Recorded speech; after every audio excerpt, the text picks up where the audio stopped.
Hi, I'm Bob Tabor with Developer University. For more of my training videos for beginners, please visit me at devu.com. In this lesson, we're going to focus on iteration statements, a specific iteration statement called the for iteration statement. Sometimes you're going to need to loop or iterate through a sequence of things to find something that you're looking for, to find a successful match. And actually, you're going to do this sort of data manipulation more than you realize. So you'll have to trust me that this is a very important tool in your toolbox that you're building. So as you can see, I've already taken the liberty of creating our project. I called it for iteration. Pause the video, go through the steps that you already know how to perform to create a new project, new console window project, and catch up with me. I'm going to begin to add some code here on line 13 in just a moment. Now, the syntax that we're going to write here in just a moment is possibly the most cryptic of anything that you've seen yet. And I'm going to be completely honest. Sometimes I get things a little bit mixed up myself, but don't worry. After we've struggled through it once or twice, I'm going to share the little secret that I use to get it perfect the first time, every time. All right. So having warned you about the complexity of the syntax, I'm still betting that you could figure it out and read it even before we actually attempt to run the application, even before I take the time to explain what each little bit of the application is doing. So let me write it out here, and then we'll try that.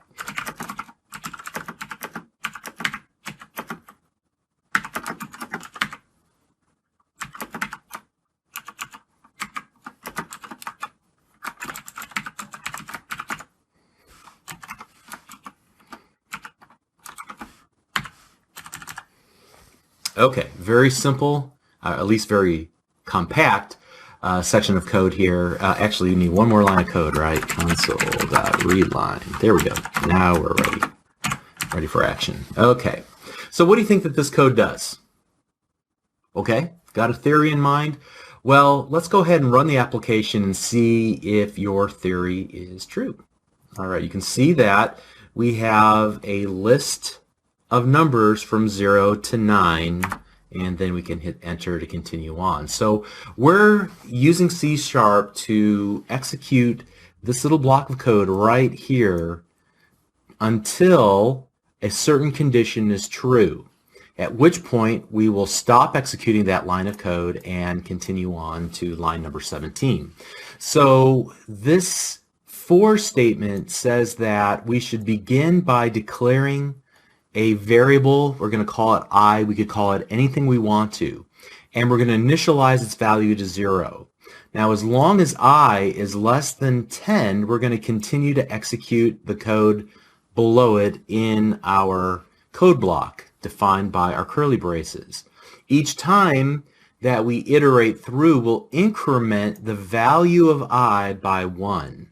So this little bit right here is probably the part that you probably wouldn't completely understand unless I explain it to you. Remember how we use the plus equal sign in order to automatically take the value of message and add something to the end of it and then assign it back to the value of message? Remember that a couple lessons ago? We're essentially doing that here. This is the increment operator. So we're going to increment the value of I by 1. All right, so again, we're going to initialize and declare a variable and initialize the value. Then as long as this middle part is true, we'll execute the code below. And once we finish executing, then we will increment the value of I and then do that evaluation one more time. If it's still true, then we'll execute this code again. We'll increment I. If this is still true, we'll increment it again, and so on. All right, so that's how it works. Yes, this is cryptic syntax, but if you can just separate the three parts in your mind by remembering that there's semicolons that separate them, that can help. You know you're going to need to start off with some counter of some sort. You're going to need a condition, and then you're going to need an incrementer at the end. Okay. And again, I'll show you a way to remember this so you never forget it. But before we do that, let me comment out this line of code and give you a variation on this idea. This will be fun. So here we go.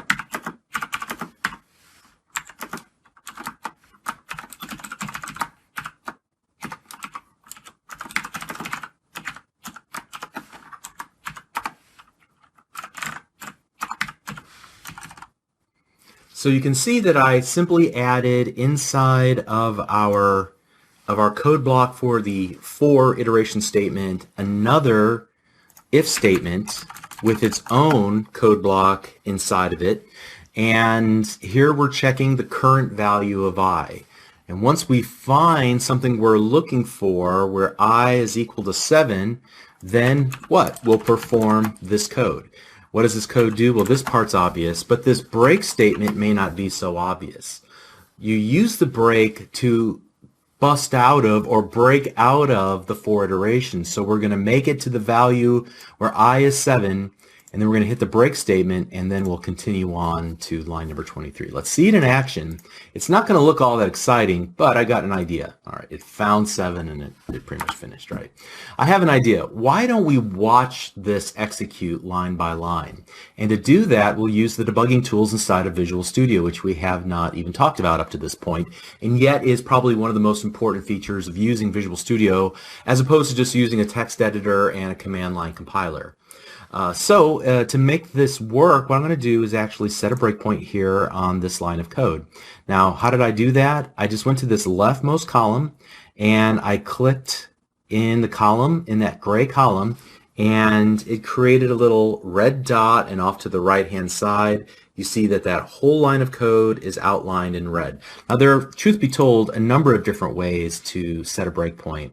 Probably the easiest way to do it is what I just showed you, but there's also keyboard shortcuts and there's menu options as well.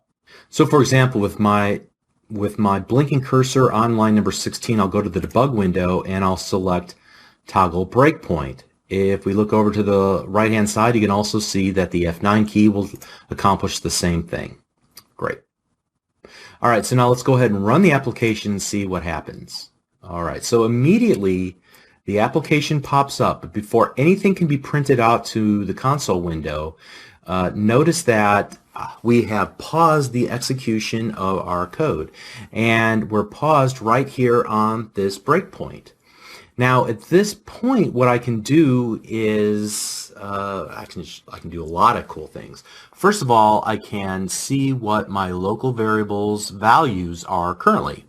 I can also change the value of those variables. I can monitor those values. I can change which line of code will get executed next, and a bunch of other things. Now this is not a series on debugging. I could easily spend an hour showing you a lot of cool little features. However, what I do want to do is call your attention to this little window at the bottom. Currently right now, we're in what's called debug time. And with the application execution pause on this line of code, the next line of code that's going to execute is that line right there that's highlighted in yellow. I can look at these little windows like this locals window, for example. And you can see that the locals window will contain any variables that are currently in scope at the moment. So obviously args is something that we haven't talked about yet. Let's ignore that one. But what I want to focus on is the value of I. Currently its value is 0. How do I know that? Because I'm looking here in the value column. I can also see what the data type of I is. It's an integer. All right. If I were to hover my mouse cursor over I, you can see I'd be able to see it there as well. And if I were to go and pin down that value, I'd be able to monitor it as well in this little helper window. In fact, I can kind of drag it around here. Now watch what happens. Let me readjust some things here. I'm going to step through this line of code. Now there's a couple of different ways I can step through the code. I'm going to recommend that we only talk about step over for right now. When we learn about methods, we can step into and step out of, but for right now, this middle button right here, the step over or the F10 key on your keyboard, is what we want. So I'm going to click it once, and notice that we jumped from line number 16 to line number 22. Why was that? Well, the reason was because I was not equal to 7, so we didn't execute the code inside of the code blocks underneath the if statement, and we jumped to the end of the for code block. Now let's continue just to step through this. You're going to see that we'll increment I by 1. Now when we do that, notice what happened. The value of I changed from 0 to 1, and that change is indicated by a change in color. Whenever you see the color red, that means something changed in the previous line execution. The value of that variable changed from some other value now to the value of 1. We can also see this in this little mini window right here as well, how it is now turned to the color red.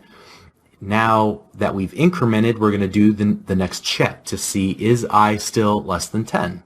And here we're going to step one more time into our program.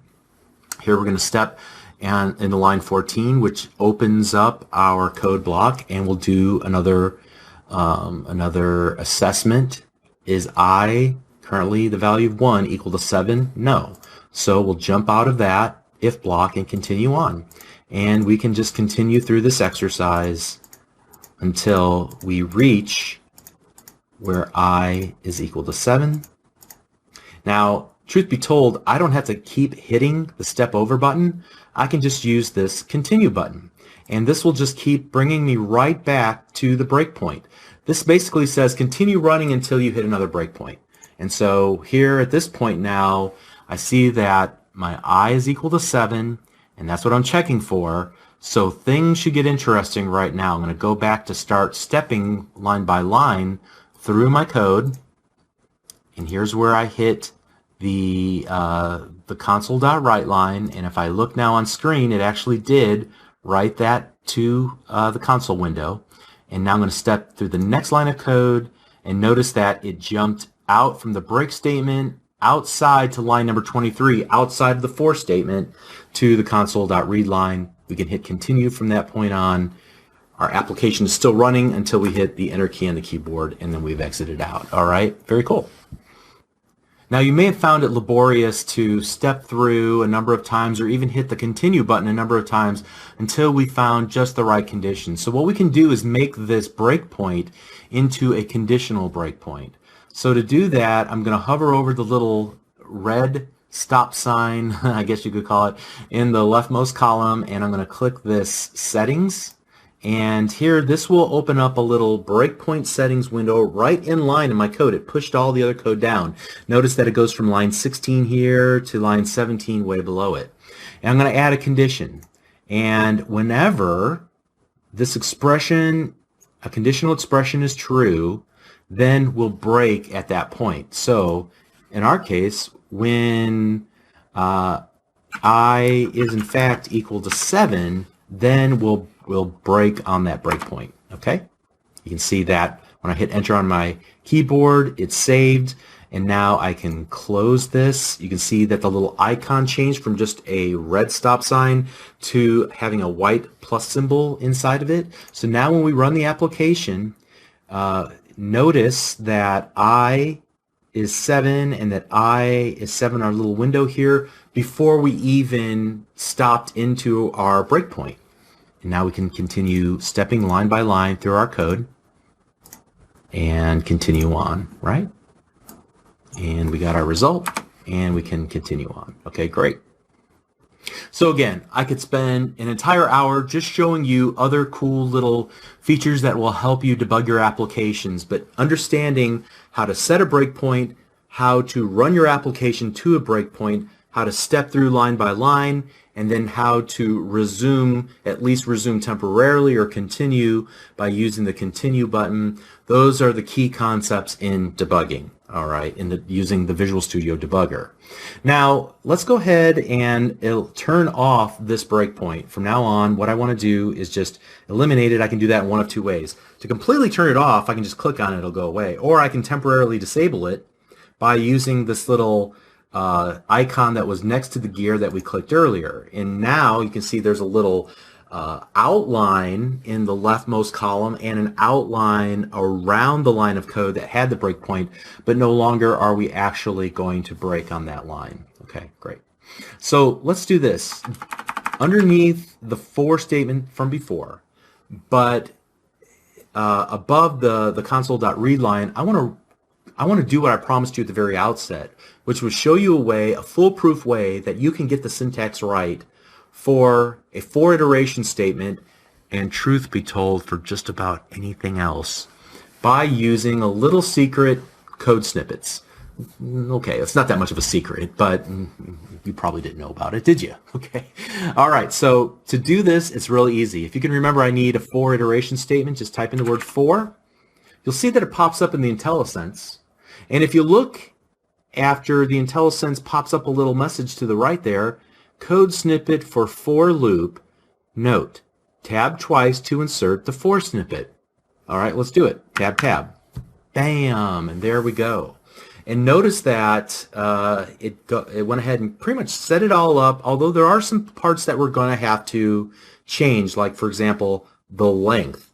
But I could also change, I don't have to use the value I for my iteration statement as my placeholder, as my counter, whatever you want to call it. I could call something like my value. And notice as I'm typing, and then I hit the tab key on my keyboard, it changed everywhere that was using the I variable label to my value. All right, very cool. Hitting tab also took us to the next spot in our code that we're going to need to replace, which was the length, or in other words, how many times should this for loop iterate? And I'm going to say we'll do it until my value is less than 12. Now, here again, we can use a number of different equality or inequality operators here. We don't have to use the less than. We could use the equal, or we could use the greater than, whatever makes sense for our application. But I'm going to keep it simple and leave it just like that. Once I'm done making changes, I can just hit the enter on my keyboard. There were some highlighted areas that were highlighted in gold color, kind of, that indicate that these are replacement areas. They go away, and now my mouse cursor is right between the opening and closing curly braces. And at this point, then I can continue to, create my application, right line, and then my value, like so, and then we can run our application, and we would get the following result. All right. Okay, so just to recap, it was a short lesson, but we learned a lot. Not only did we talk about 4-iteration statements and why you might want them, and we'll see them at use later, but we also talked about the debugging tools, just briefly, and how to step through our code, how to monitor the value of variables, how to use the break statement to break out of a iteration statement. We looked at code snippets and how to replace values in a code snippet in order to make it our own. All right, so we'll use some of these techniques that we learned here throughout the rest of the series. Very important video, and so let's continue on the next lesson. We'll see you there. Thanks.